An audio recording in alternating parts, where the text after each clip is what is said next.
Winter, 1944.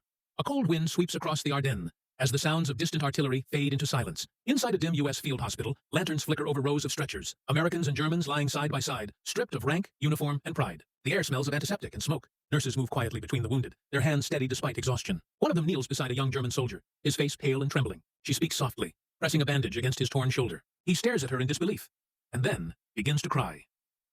By late 1944, the war in Western Europe had turned against Germany. After the D-Day landings, Allied forces pushed through France and into Belgium. Entire German divisions collapsed under relentless bombing and dwindling supplies. Tens of thousands of wounded soldiers were captured, many too young, too weak, or too broken to fight again. They were sent to makeshift field hospitals built just miles behind the front lines.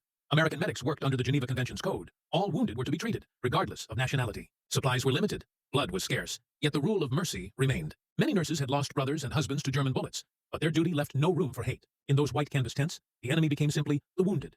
For the German prisoners, kindness felt more foreign than the language spoken around them. Many had been told that capture by Americans meant torture or death. Instead, they were fed, cleaned, and treated with care. Some wept openly, unable to reconcile mercy with the propaganda they had believed. For the American nurses, it was harder, healing the same men whose armies had burned villages and bombed cities. Yet in those moments, the war's hatred lost its edge.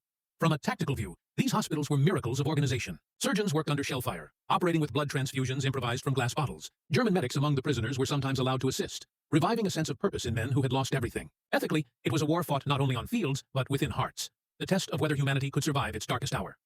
December 1944. The Battle of the Bulge tore through the Ardennes. Frozen, starving German troops stumbled into Allied lines, many too wounded to resist. American field hospitals overflowed. Amid the chaos, a group of nurses from the 77th Evacuation Hospital worked for 3 days without rest, their hands raw from cold water and blood. They treated hundreds of enemy soldiers who had once sworn to kill them.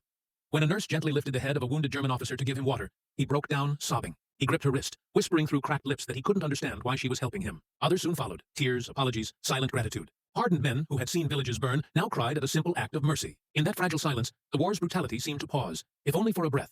Reports from Red Cross officers and U.S. Army nurses later confirmed what those tents had witnessed. Dozens of German POWs wrote letters of gratitude after the war, describing the shock of being treated as human again. Some even returned years later, searching for the women who had saved their lives. In official records, it was just another field hospital. In memory, it became something sacred.